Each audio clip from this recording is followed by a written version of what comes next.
पानी की रिहाई और हकीकी आज़ादी के उन्वान से आज पेशावर में पाकिस्तान तहरीक इंसाफ पावर शो कर रही है। आमना, मैं आपकी तरफ आना चाहूँगा। मुझे बताइए कि क्या सरकारी वसाइल से ये पावर शो और मुल्क भर से लोगों को, कारकुनान को अपनी तरफ बुलाना, इससे पाकिस्तान तहरीक इंसाफ को कुछ सियासी फ़ायदा होगा? क्योंकि जमहूरियत में जलसे तो उनका हक है। अनवर भाई, मैं आपसे सबसे पहले तो ये गुजारिश करूंगी कि प्लीज़ आप ये जो मजाक का खेल ये खेलने जा रहे हैं और बहुत दिनों से खेल रहे हैं, इसको आप पावर शो का नाम ना दें प्लीज।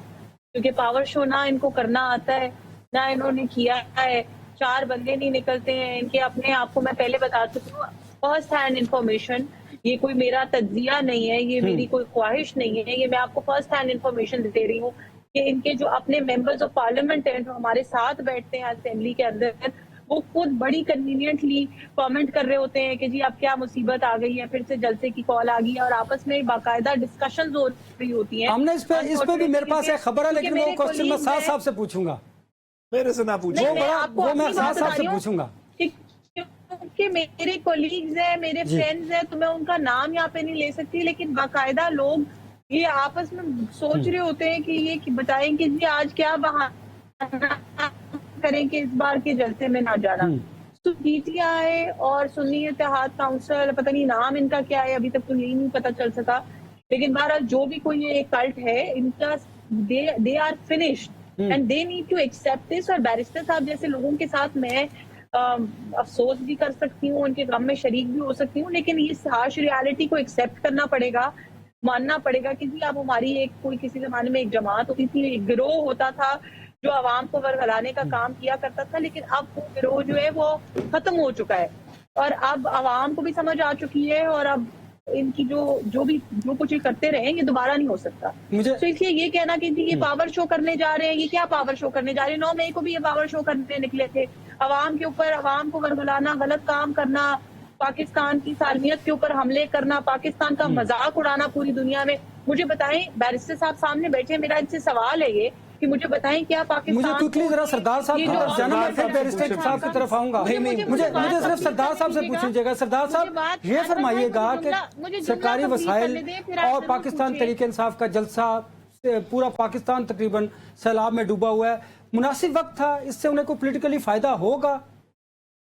उन्होंने एक मुझे चीज ऐड करने दीजिएगा सरदार साहब के जवाब से वक्त बिल्कुल कम है, फिर मैंने बैरिस्टर साहब की तरफ मेरी तरफ ना है। ओके, तो मैं आधा मिनट लूंगी अनवर भाई। मसला ये है कि हमेशा हमेशा हमेशा इस जमात ने उसी वक्त धरना किया है, उसी वक्त जलसा किया है जिस वक्त अवाम को जरूरत होती है यकजहती की। वो पाकिस्तान में क्रिकेट मैचेस हो, वो पाकिस्तान में इंटरनेशनल लीडरशिप आ रही हो, वो पाकिस्तान के अंदर एपीएस का वाकया हो, दुनिया की कोई भी चीज हो। आज इस वक्त पाकिस्तान सैलाब में डूब रहा है, इनको अपना धरना जलसा करना है। क्यों करना है? मुझे आगे बढ़ने दीजिए। सरदार साहब से ये क्वेश्चन पूछता हूँ। निकलेगी नहीं और ये बहाना फ्लड का यूज कर ले। सरदार साहब ये फरमाइएगा कि मुल्क में सैलाब है, प्राइम मिनिस्टर, फील्ड मार्शल सिफारती सतह पर आगे बढ़ रहे हैं, इस मौका पर पाकिस्तान तहरीक इंसाफ को जलसा करना चाहिए था।